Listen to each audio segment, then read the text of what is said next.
जय हिंद दोस्तों। तो आज हम अपना लेक्चर लेके आ गए हैं और स्टार्ट करने वाले हैं ज्योग्राफी को। अच्छे से ज्योग्राफी को समझेंगे, एक एक लेक्चर्स वीडियो आपको देखने हैं, उसमें आपको अच्छे से पूरी ज्योग्राफी समझ में आएगी। हर एक कॉम्पिटिटिव एग्जाम्स के लिए, कोई भी एग्जाम हो आपका, वो यहाँ से बाहर कोई भी क्वेश्चन नहीं जाएगा। तो सभी का स्वागत है एग्जाम लेजेंड चैनल में, हमारा कॉम्पिटिशन का बहुत बेहतरीन चैनल। आपको इसमें हर तरह के कॉम्पिटिशन से रिलेटेड हर आपके जो चैप्टर्स हैं, जीएस है, मैथ है, सबके वीडियोस इसमें मिलेंगे। आज हम क्या पढ़ने वाले हैं? ज्योग्राफी। आज से स्टार्ट है, ठीक है।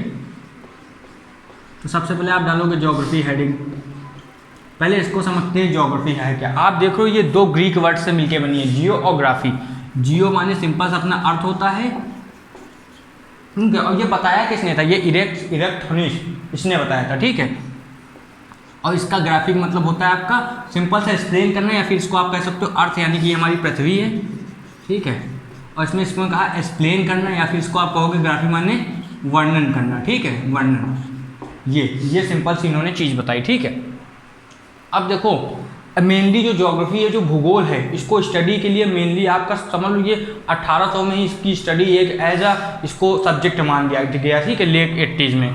अब देखो इसमें जो सबसे ज़्यादा काम जिसने किया है, ठीक है, ज्योग्राफी को अच्छे समझने में, वो हमको बताया जाता है जो यूनानी लोग थे। यूनानी लोगों ने इसमें सबसे ज़्यादा काम किया, सबसे अच्छे बहुत सारी चीज़ें बताई, ठीक है। अब अगर कोई आपसे पूछ ले कि देखो धीरे धीरे क्वेश्चन बनेंगे, कोई पूछ ले भूगोल का जनक कौन है, ठीक। अगर ये कोई पूछ ले, ये क्वेश्चन कॉम्पिटिशन में आते तो आप लिखोगे हिकेटियस, ठीक, ये है। लेकिन अगर कोई पूछ दे आधुनिक का कौन है, अगर कोई आधुनिक का पूछ दे, समझो, अगर कोई आधुनिक का पूछ ले, आधुनिक भूगोल का कौन जनक है, तो आपका हो जाएगा अलेक्जेंडर। पूरा नाम है अलेक्जेंडर वाल हम्बोल्ट, ठीक है। अलेक्जेंडर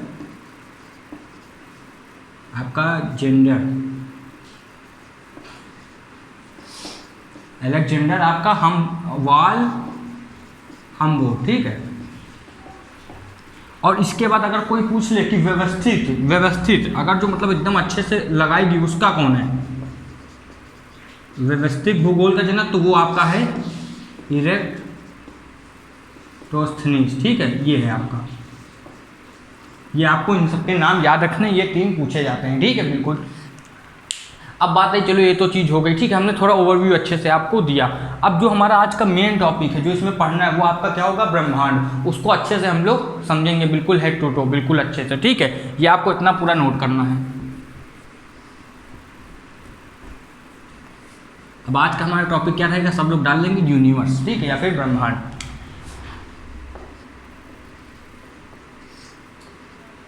आपका आज का टॉपिक रहेगा ब्रह्मांड, ठीक है, या फिर इसको हम कहते हैं यूनिवर्स। अब इसमें हमें जो पढ़ना है, हर चीज़ पढ़नी। पहले तो यूनिवर्स की डिफिनीशन क्या है, ठीक है। तो आपको लिखना है एक छोटे से अणु से लेकर विशाल आकाश गंगा तक हमारा क्या है? यूनिवर्स है, यानी कि ब्रह्मांड है, ठीक है।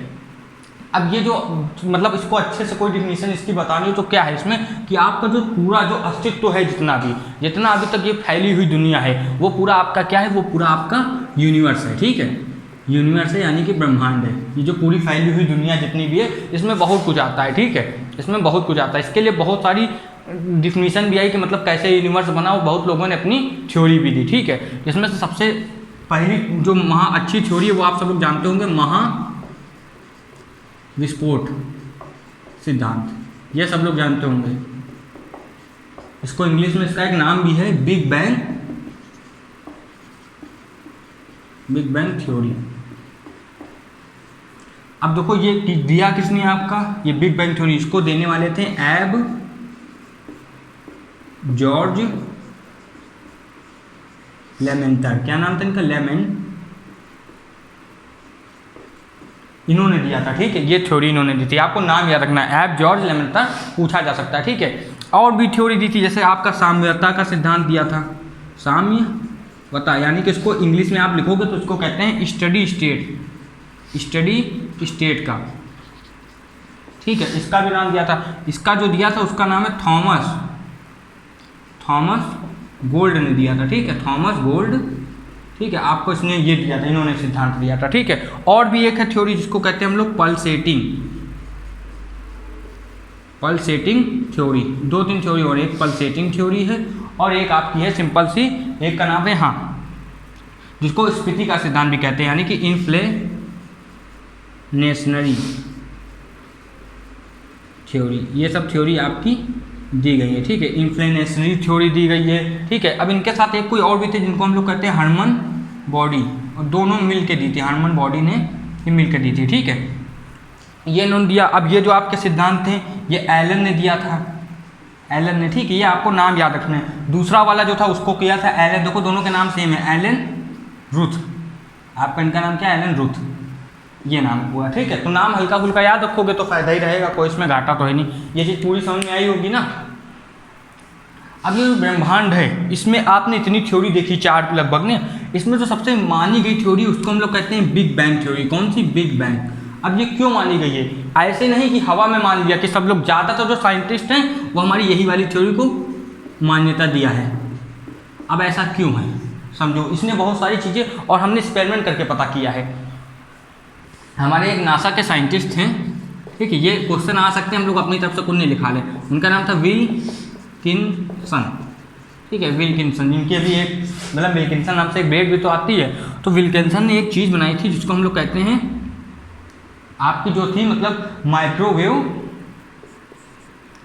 माइक्रोवेव एनिस्ट्रॉपी, है ना, माइक्रोवेव एनिस्ट्रॉपी टाइप की एक चीज़ बनाई थी, उसमें मतलब रेडिएशन वगैरह को पता करते थे, ठीक है। ये माइक्रोवेव एनिस्ट्रॉपी करके मतलब बनाई थी आपकी एक चीज़, उसमें हम लोग क्या पढ़ते थे, उसमें मतलब ये यूनिवर्स कैसे बना, इसमें बहुत अच्छी स्टडी सब कुछ की गई, ठीक है।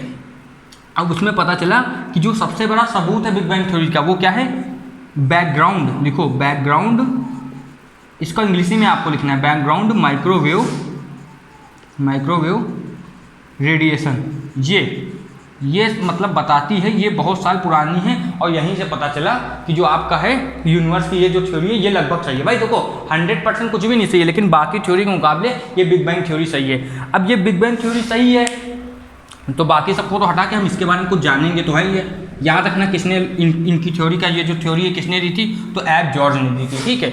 और एक चीज़ और याद रखना जो हम अभी थोड़ा आपको बताएंगे, तो ज्योग्राफी है उसमें मेनली जो काम है वो यूनानियों का है, ठीक है, याद रखना, ठीक है।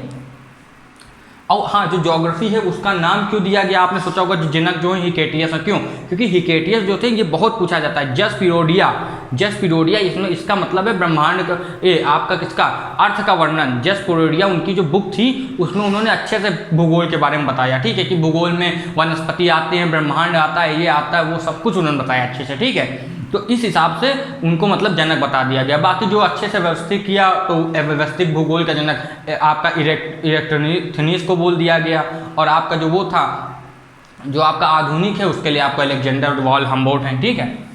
अब ये बिग बैंग थ्योरी है क्या, इसका कहने का मतलब है कि पहले जो थी पूरी चीज़, ठीक है, वो अत्यधिक, आपको लिखना है अत्यधिक सूक्ष्म कण था। क्या कहते हैं, अत्यधिक सूक्ष्म कण था, ठीक है। पहले दुनिया में कुछ भी नहीं था, ठीक है, अत्यधिक सूक्ष्म एक कण था, ठीक है। अब वो जो कण था वो कहाँ पर था ये नहीं पता। जो कण है ये कोई भी तरह का कण हो सकता है, इसको आप चाह सकते हो स्मॉलेस्ट एटम कह दो इसको, अगर कहना चाहो, ठीक है। ये था, इसमें कुछ भी नहीं था, ठीक है। बताया जाता है जो इसका घनत्व था, वो घनत्व जिसको हम लोग डेंसिटी कहते हैं ना, घनत्व जो इसका था, और जो इसका क्या था, और तापमान क्या था इसका, इन्फिनाइट, यानी कि अनंत। क्या था, अनंत। इसका ये जो दोनों चीज़ें थी, तापमान और ये क्या था, अनंत था, ठीक है, अनंत यानी कि इन्फिनाइट था। और जो इसका मास है वो समझ लो एकदम नेग्लिजिबल था, यानी कि बिल्कुल ना के बराबर, नेग्लिजिबल, ठीक है, नेग्लिजिबल। ये इनका पूरा मास था, एकदम मतलब समझ लो एकदम जरा सा, कोई मास में वो नहीं था, ठीक है, एकदम समझ लो, आप समझ लो स्मॉलेस्ट से अभी स्मॉलेस्ट, एकदम ना के बराबर, कुछ समझ में ना आए, ठीक है, ये था। अब ये थ्योरी तो आई सिंपल से। अब कहा गया कि जो था इसका जो केंद्रीकरण था, इसका जो सेंट्रलाइजेशन था, जो इसकी फोर्स थी, वो मतलब ये इतना सिकुड़ा हुआ था कि एक समय ऐसा आया कि इसने अपनी फोर्स को ओवरकम किया और ये फट गया, और ये फ्लाई अपार्ट हो गया, जिसको कहते हैं बहुत दूर तक फैल गया, मतलब उसके आसपास कुछ भी नहीं, मतलब दूर तक फैलता चला गया। और वो जब दूर तक फैला तो ये जो छोटे से कण से बहुत सारी चीज़ें बनी, हमारी गैलेक्सीज बनी। गैलेक्सी क्या होती है आपकी आकाश गंगा, आकाश गंगा बनी, ठीक है। जब ये फैला बहुत भयंकर, ठीक है, क्या बने हमारे पिंड बने। पिंड में क्या क्या आ जाता है, हमारे ग्रह आ जाते हैं, ठीक है, हमारे क्षुद्र ग्रह आ जाते हैं, ठीक है, एस्ट्रॉइड वगैरह जिसको कहते हैं, आपके क्षुद्र ग्रह आ जाते हैं, आपके क्या आ जाते हैं, लिखते जाना, उल्का आ जाते हैं, ठीक है, आपके ये सब चीज़ें आ जाती हैं, उल्का आ जाते हैं, ये सब सारी चीज़ें आ जाती हैं, ठीक है। और क्या क्या चीज़ें बनी, जब ये पूरा फटा तो हमारे क्या बना, हमारे स्टार्स बने। स्टार्स यानी कि तारे, तारे बने आपके, ठीक है। हमारी क्या हुई, गैलेक्सी बनी, आकाश गंगाएं बनी। उसमें से एक गैलेक्सी बनी जिसको हम लोग मंदाकिनी कहते हैं, या फिर हमारी जो मिल्की वे है यानी दुग्ध मेखला है वो हमारी गैलेक्सी है, उसमें ही अपना सूरज रहता है ना। ये सब चीज़ें तो आपको समझ में आई होंगी। अच्छा, ये सब पूरी चीज़ें क्लियर हैं कि नहीं, बिल्कुल ठीक है। आपको साथ साथ में नोट्स बनाते हुए चलना है, ये पूरा आप अभी नोट कर लो। अब देखो हम कुछ और बातें करते हैं, जैसे सर्न, आप सब लोग जानते होंगे सर्न क्या है, यूरोपियन स्पेस एजेंसी है, ठीक है। तो इसने 30 मार्च, ये क्वेश्चन पूछ लिया जाता है, ठीक है, 30 मार्च 2010 को सबसे बड़ा है ना, सबसे 50 से 175 नीचे धरती की सरफेस से नीचे है ना, एक लार्ज हेड्रल क्लोराइडर बनाया, ठीक है। आपको याद रखना क्या बनाया, लार्ज हेड्रल क्लोराइडर। इसको हिंदी में अगर कहें तो पार्टिकल, जो आपका जो वो आपके जो अणु होते हैं उनको बहुत तेज प्रोटॉन को घुमाने वाला एक समझ लो आप चक्रा टाइप का बनाया, ठीक है। लेकिन इंग्लिश में नाम क्या है, लार्ज हेड्रल कोलाइडर। अब उसमें हुआ क्या, उसमें इन्होंने दो चीज़ें पाई। उन्होंने क्या किया, देखो, एक आपके हिग्स बोसॉन थे, आपके मतलब एक हिग्स साइंटिस्ट का नाम है, ठीक है, और एक आप जानते होंगे सत्येंद्र नाथ बोस थे, ठीक है, जिनको मतलब समझ लो उनकी बहुत नॉलेज थी। जो थर्ड पार्टिकल है बोस आइंस्टीन कंडेंसेट, ठीक है, जो मतलब जो फिफ्थ आपका स्टेट ऑफ मैटर है वो भी उन्हीं के नाम पे थी, और उनको काफ़ी नॉलेज थी कॉस्मोलॉजी की, ठीक है। तो सत्येंद्र नाथ बोस की वजह से ना आपके ये हिग्स एक साइंटिस्ट थे, हिग्स और बोस दोनों से मिलकर एक पार्टिकल बना, हिग्स, नाम देखो आप क्या है, हिग्स बोसॉन, ठीक है। ये बोस और इनके मिल्स के बना हुआ है, क्यों, क्योंकि इन्होंने न्यू रखी थी, इन्होंने बताया था कि ये गॉड पार्टिकल हो सकता है। जो हिग्स बोसॉन है इसको क्या कहा जाता है, गॉड पार्टिकल, गॉड पार्टिकल, ठीक है। मतलब ये पूरा गॉड पार्टिकल अगर मिल जाए तो उससे होगा क्या, ये जो ब्रह्मांड के बहुत सारे रहस्य हैं, आपके जो ब्रह्मांड उसके बहुत सारे रहस्य जो है ये इसको खोल देगा, सिंपल सी बात है, ठीक है। अगर ऐसा ये मिला पूरा, ठीक है, तो आपका क्या होगा, ये ब्रह्मांड के बहुत सारे रहस्य जो हैं उनको हमें बता सकता है। लेकिन अभी ये उससे मिलता जुलता पार्टिकल है, लेकिन पूरा पार्टिकल हमको वैसा नहीं मिला है, ठीक है। लेकिन आपको याद रखना है कि सर्न में है हिग्स बोसॉन, और यहाँ पर क्या है, एक इंडिया से रिलेटेड जो चीज़ है, यहाँ पर आपकी नटराज की मूर्ति भी लगी है, ठीक है, जो नाचते हुए शंकर भगवान है, ठीक है, यहाँ पर इनकी मूर्ति भी लगी है। कभी भी ये क्वेश्चन ऐसे पूछ सकते हैं, तो हम लोगों ने आपको करा दिया। अब इसमें देखो क्या बातें आती हैं। अब ब्रह्मांड जब उसका विस्तार हुआ, जब ब्रह्मांड अच्छे से फैला तो हुआ क्या, इसमें उसके बहुत सारी चीज़ें हुई, पार्टिकल सारे फैल गए, हमारे तारे बने, गैलेक्सी बने, लेकिन कुछ चीज़ें और बनी, जैसे हमारी बनी नेबुला। अब ये नेबुला क्या होता है, इसको हिंदी में कहते हैं निहारिका, निहारिका, ठीक है, इसको कहते हैं हिंदी में निहारिका। अब इसका मतलब क्या है, इसको कहा जाता है तारों की, अच्छे से देखना, तारों की नर्सरी। तारों की नर्सरी का मतलब जैसे आप लोग जानते हो पौधों की नर्सरी मतलब क्या होता है, जहाँ पर पौधे उगाए जाते हैं, ठीक है, और फिर इनको बेचा जाता है। लेकिन यहाँ पर तारों की नर्सरी है। क्या हुआ, जो नेबुला हैं उनको कहा जाता है वो बहुत सारे गैस के और गैस यानी कि आप समझ रहे हो, गैस और धूल के कण से बनी होती है, कणों से बनी होती हैं, ठीक है, कणों से आपकी बनी होती है। और इसमें क्या रहता है, यहाँ पर बहुत सारी एनर्जी होती है। यहाँ पर क्या होता है, आपका हाइड्रोजन होता है, हाइड्रोजन मिल जाएगा, हीलियम मिल जाता है, ठीक है। अब क्या होता है, जो नेबुला है ये स्टार्स भी बनाती हैं ना, ज़्यादातर टाइम पे जो नेबुला है उनसे स्टार्स बनता है, लेकिन बहुत बार आपका सुपरनोवा बन जाता है। क्या बन जाता है, अच्छे समझना, सुपरनोवा है ना, जिसको हम लोग क्या कहते हैं, और कभी कभार डॉर्फ स्टार बन जाता है, ठीक है, डॉर्फ स्टार भी आपका बन जाता है, डॉर्फ स्टार भी बन जाता है, ठीक है। तो आपको सुपरनोवा को हम लोग कहते हैं अभिनव तारा, क्या कहते हैं, अभिनव तारा। ये इसका भी बहुत ज़्यादा मास होता है, ठीक है। और बहुत बार आपका डॉर्फ यानी कि श्याम वीवर जिसको कहते हैं वो भी बन जाता है।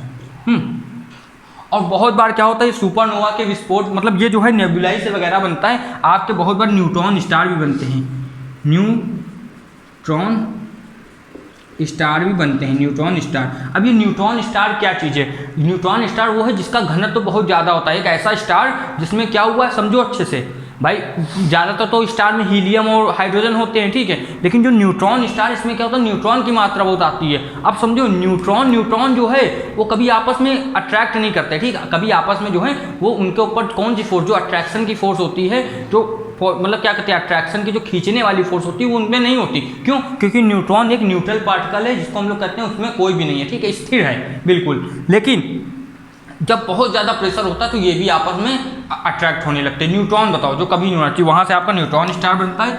और कहते हैं इसका जो घनत्व होता है वो बहुत ज़्यादा होता है, बहुत ही ज़्यादा, ठीक है। इसका घनत्व यह है कि मान लो 1 चम्मच अगर न्यूट्रॉन स्टार का आ जाए तो उसमें जो धरती के हमारे पूरे जितने भी लोग हैं उनका वजन 1 चम्मच में आ जाएगा, ठीक है। अब इन सब के बाद क्या होता है, अगर हमारा सूरज आप सब लोग जानते हो, ठीक, जो हमारा सन है, अगर सन का 1.4, भाई सन भी बनता है, तारे बनते हैं, लेकिन सन का 1.4 टाइम्स किसी का मास है, ठीक है, तो वो क्या बनता है हमारा ब्लैक होल। क्या बनता है? ये बहुत बड़ी चीज़, ठीक है, ब्लैक होल। इसको हम लोग कहते हैं, जो मतलब एक थ्योरी भी है कि अगर कभी भी यूनिवर्स कोलैप्स होगा तो ब्लैक होल की वजह से होगा। तो इसको ब्लैक होल को हम लोग क्या कहते हैं? सिंपल सा इसका तो कोई इसका हिंदी इंग्लिश में नाम ब्लैक होल ही है। इसको हम लोग कहते हैं दानव, ब्रह्मांड का दानव, ठीक। ये क्या है? ब्रह्मांड का दानव है, ठीक है, ये आपको याद रखना है बिल्कुल। अब देखो ये सब सारी चीज़ें आपको समझ में आई होंगी बिल्कुल अच्छे से, ठीक है, ये सारी चीज़ें नोट करनी है। अब हम पढ़ेंगे अपने सौरमंडल और सन के बारे में, बहुत इंपॉर्टेंट चीज़ें। अच्छा, जो हमारी वो है मिल्की वे गैलेक्सी ना, मिल्की वे गैलेक्सी, इसको हमारी आकाश गंगा भी कहेंगे, मिल्की वे गैलेक्सी। इसका हिंदी में नाम है दुग्ध मेखला, या आपका क्या हो सकता है मंदाकिनी, ठीक है। अब देख लो आप, जो गैलेक्सी हैं सारी, जो आकाश गंगा हैं, इनके बारे में समझ लो क्या है आकाश गंगा, और साथ में इसके बारे में भी देखेंगे जो अपनी आकाश गंगा है ना। तो आकाश गंगा जो है उसमें कितने हैं टोटल? आकाश गंगा कितनी है? 100 अरब हैं, यानी कि 100 अरब, यानी कि मतलब आपका 100 बिलियन है, ठीक है। 100 अरब, इसको आप कैसे लिखोगे? 10 की पावर 11। और हर आकाश गंगा में 100 अरब आपके क्या हैं? तारे, 100 अरब तारे, ठीक है, 100 अरब तारे बिल्कुल। और सुनो 100 अरब तारे, ठीक है। अब दोनों का अगर आप ऐसे मल्टीप्लाई करोगे, 100 अरब यानी 10 की पावर 11, तो हमारे टोटल तारे कितने होंगे? 10 की पावर 22। इतने तारे हैं, ये आपको याद रखना है, ठीक है, पूछ लिया जाता है बहुत बार, ठीक है। अब जो अपनी मिल्की वे है, अपनी जो मिल्की वे है ना, उसका मतलब कैसे क्या उसका सिस्टम है पूरा, तो वो जो है उसका मतलब आप समझ लो व्यास बहुत ज़्यादा है, हर चीज़ बहुत ज़्यादा। उसका जो शेप है वो याद रखना, स्पाइरल शेप है। अब ये स्पाइरल शेप क्या होता है? इसको सीधा आप ऐसे देख लो, ये ऐसे नहीं है, ये ऐसे ऐसे करके है, मतलब ये एक लाइन में नहीं है, ये ऊपर नीचे करके, इसको स्पाइरल कहते हैं ना, इस टाइप का शेप है इसका। समझ में आ रही बात? ठीक है। और बात देखो, अगर आपसे बोल ले कि हमारे सबसे पास में कौन सी गैलेक्सी है, पास वाली ना, पास में गैलेक्सी आकाश गंगा कौन सी है, तो उसका नाम है एंड्रोमेडा, ठीक है, एंड्रोमेडा गैलेक्सी, या जिसको हम लोग कहते हैं देवयानी। क्या कहते हैं? देवयानी, ठीक है, देवयानी आकाशगंगा बिल्कुल। और चीज़ देखो, अगर आपसे बोलते जो नवीनतम है अभी, वो कौन है? नवीनतम, तो वो आपकी कौन सी है? डॉर्फ गैलेक्सी ना, आपको याद रखना है, डॉर्फ गैलेक्सी इसका नाम है। समझ में आई बात इतनी कि नहीं? बिल्कुल। अब हम सौरमंडल की बात करेंगे, ठीक है। सबसे पहले अगर आपसे कोई पूछ दे कि जो आपका सौरमंडल या फिर सोलर सिस्टम है, उसका मतलब क्या है? सोलर सिस्टम ना, या फिर आपका क्या? सौरमंडल,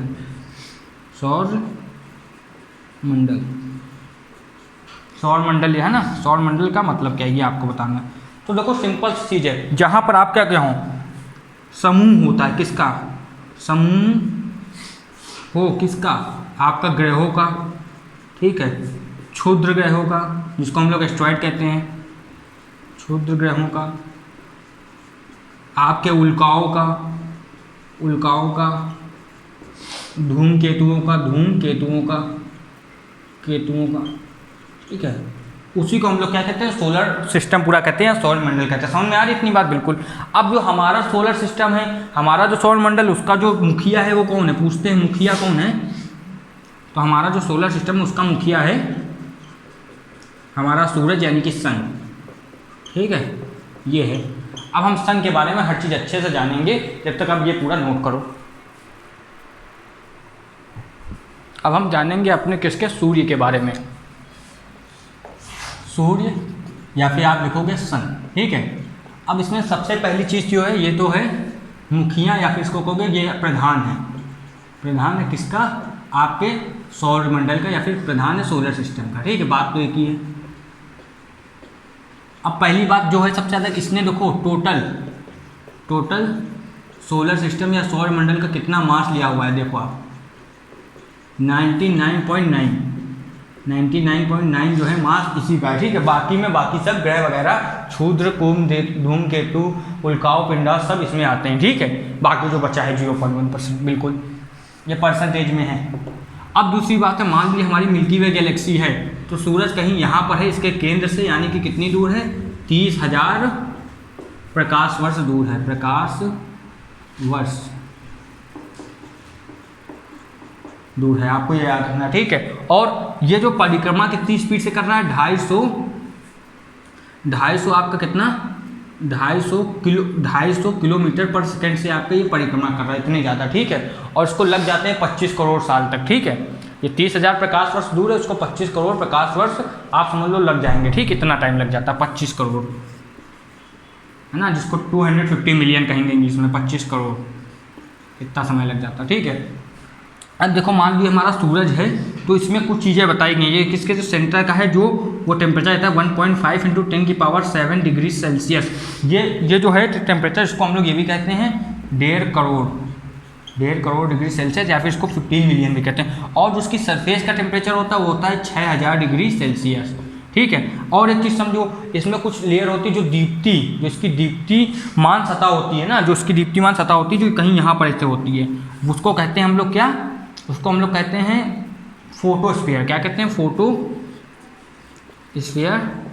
ठीक है। या फिर हम लोग कहते हैं प्रकाश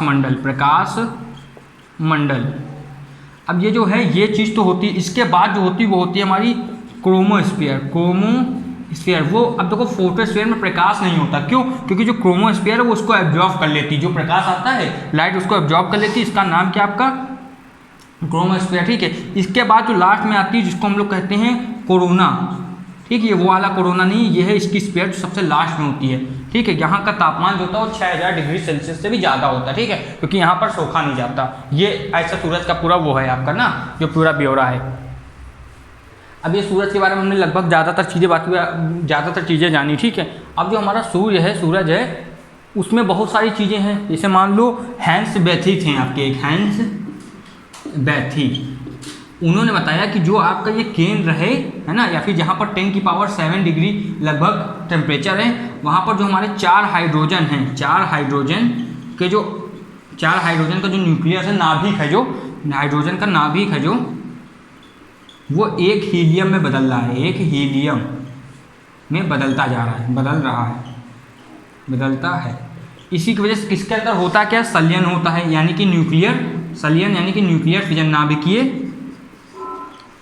नाभिकीय संलयन होता है इसमें, ठीक है। अब संलयन की वजह से क्या होता है, इसमें जो एनर्जी बनती है वो बनती है किसमें, प्लाज्मा के फॉर्म में। प्लाज्मा आप जानते हो 4th स्टेट ऑफ मैटर है, पहली क्या है, सॉलिड, लिक्विड, गैस, प्लाज्मा, और लास्ट में बोस-आइंस्टीन कंडेंसेट, 5 है, पाँचों याद रखना, ठीक है।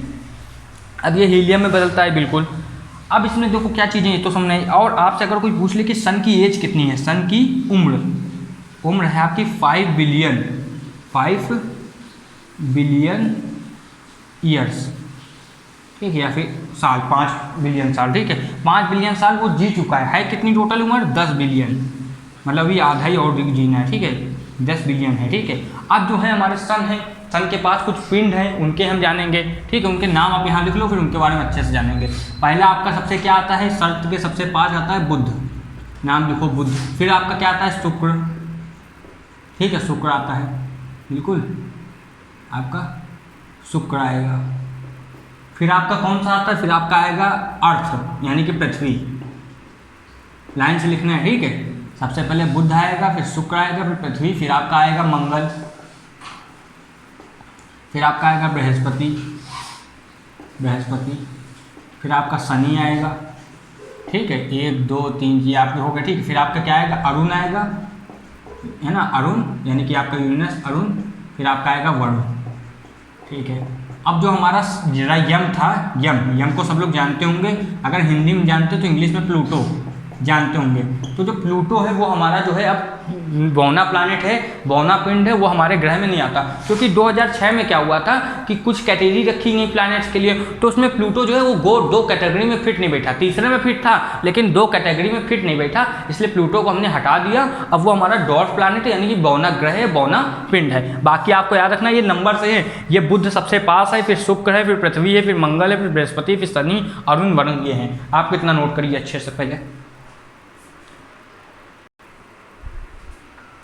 अब देखो जो हमारे पिंड हैं उनके बारे में ज़्यादा जानकारी नहीं, लेकिन जो सबसे ज़्यादा पूछा जाता है वो मैंने एक ही चार्ट में अच्छे से बना दिया, आप लोगों को देखना है, ठीक है। सबसे पहले जो ग्रह हैं उनकी हमारे सूर्य से दूरी जो है वो इस क्रमांक में, मतलब सीधे जैसे ग्रह लगे हुए हैं, पहले बुध है, शुक्र है, पृथ्वी है, मंगल है, बृहस्पति है, शनि है, अरुण है, वरुण है। अगर किसी को नाम में दिक्कत है तो इसको मरकरी कहते हैं, ठीक है, इसको आपका वीनस कहते हैं, ठीक है। ये सब नाम लोगों को याद रहता है। इसको अर्थ कहते हैं, देखिए हमारी पृथ्वी, मंगल को मार्स कहते हैं, ये आपका जुपिटर है, और लास्ट में सैटर्न है, ठीक है।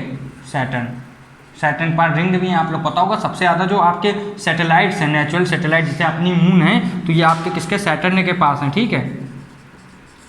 सैटर्न और बृहस्पति में लड़ाई चलती है, कभी बृहस्पति के ज़्यादा, कभी सैटर्न के, ठीक है। अब देखो ये दूरी ठीक समझ में आ गया। परिक्रमा जो है, परिक्रमा अच्छे देखना, ये जो परिक्रमा है ये कैसे होती है, मतलब कैसे सूरज का चक्कर लगाता है, तो सेम है ये वाला बुध, शुक्र, पृथ्वी, मंगल, बृहस्पति, शनि, अरुण, वरुण, ठीक है। अब यहाँ पर अगर आकार की बात की जाए तो देखो नंबर लिखा हुआ है, 5वें में कौन है, बड़ा सबसे जुपिटर, ठीक है। फिर 6ठे में यानी कि शनि, फिर 7वें में आपका कौन सा है, अरुण यानी कि यूरेनस, फिर 8वें में आपका वरुण यानी कि नेपच्यून, फिर 5वें में आपका कौन सा, ये आपका कौन सा है, ये चीज़ हो गई, ठीक है। ये आपका तीसरा यानी कि अर्थ हो जाएगा। फिर आपका कौन हो गया, अच्छे से मतलब वीनस, ठीक है। आकार की बात हो रही है, ये तीसरा है, अगर नहीं समझ में आ रहा, ये अर्थ है तीसरा, ठीक है। फिर आपका जो सेकंड नंबर पे है ये आपका कौन होता है, देख लो, सेकंड में शुक्र है, फिर आपका मंगल उससे भी छोटा है यानी कि 4th में, और लास्ट में सबसे छोटा हमारा बुध है, ठीक है। सबसे छोटा कौन सा है, बुध। फिर इसमें आ जाओगे तो घनत्व के बाद में देखोगे 6 7, ये सेम उसी तरह लिखे हुए हैं, 6 7 5 8 4 2 1 3, मैं बोल देता हूँ, ठीक है। फिर द्रव्यमान, अगर घनत्व यानी कि डेंसिटी, द्रव्यमान यानी कि मास, 1 4 3, ये आपका क्या है, 1 आपका 4 3, ठीक है। 1 में कौन है, 1 में आपका रहेगा बुध, ठीक है, द्रव्यमान में। फिर 4 में कौन सा आपका दिया गया है, 4 में है मंगल, ठीक है। फिर 3 में आपका कौन सा है, 3 में है अर्थ, ठीक है, 3 में अर्थ। फिर ये आपका कौन सा होगा, 2, ठीक है, 2 में वीनस है, याद रखना, ठीक है, 2 में वीनस, ठीक है, याद रखना, वो लिखने में मिस्टेक हो जाती है। फिर 7 8 6 5, लास्ट में क्या है, 5 6 8 7 3 4 1 2, देखो हमने बोल दिया। अब यहाँ पर मैंने नंबरिंग दी है, आप यहाँ से आराम से इसका स्क्रीनशॉट ले सकते हो और ये आप दोबारा लिख लेना, है ना, क्योंकि आप लोगों को क्या है, इसको कॉपी में लिखना है तो कोई दिक्कत नहीं होगी, हम बार बार वही चीज़ क्यों लिखते हैं, ठीक है। ऐसा समय भी बचता है आपका भी और हमारा भी, ठीक है। आप भी ऐसे नंबरिंग वाला देख सकते हो, इसमें बार बार एक ग्रह का नाम नहीं लिखना पड़ेगा, ये थोड़ी ट्रिक्स वगैरह है, इससे समय बचता है, सिंपल सी बात है, ठीक है। तो आपको होप है ये पूरा समझ में आया होगा। इसके आगे हम ग्रहों के बारे में बात कर लेंगे और ब्रह्मांड में जितनी बची हुई चीज़ें वो करेंगे, बाकी हम आगे फिर ज्योग्राफी का आगे विस्तार करेंगे। ज्योग्राफी में बहुत सारी चीज़ें, जैसे नदियाँ हैं, पहाड़ हैं, आपके माउंटेन्स हैं, ठीक है, आपकी जितनी तरह की नदियाँ, उनकी जो आपकी सहायक नदियाँ हैं, ट्रिब्यूटरीज हैं, हम लोग सब कुछ करेंगे। तो आपको बस इस चैनल पर बने रहना, सब्सक्राइब करना, और अगर कोई आपका भाई बहन हो जो 11th 12th में हो, 9th 10th में हो, तो उसके लिए हमारा एग्जाम लेजेंड्स एकेडमिक चैनल है। और अगर आपको इंटरेस्टिंग जानकारियाँ चाहिए तो हमारा एग्जाम लेजेंड्स शॉर्ट्स का चैनल है, आप हर किसी चैनल में विजिट कर सकते हो। जब तक के लिए पढ़ाई करते रहें, चैनल को लाइक शेयर सब्सक्राइब करें। जय हिंद।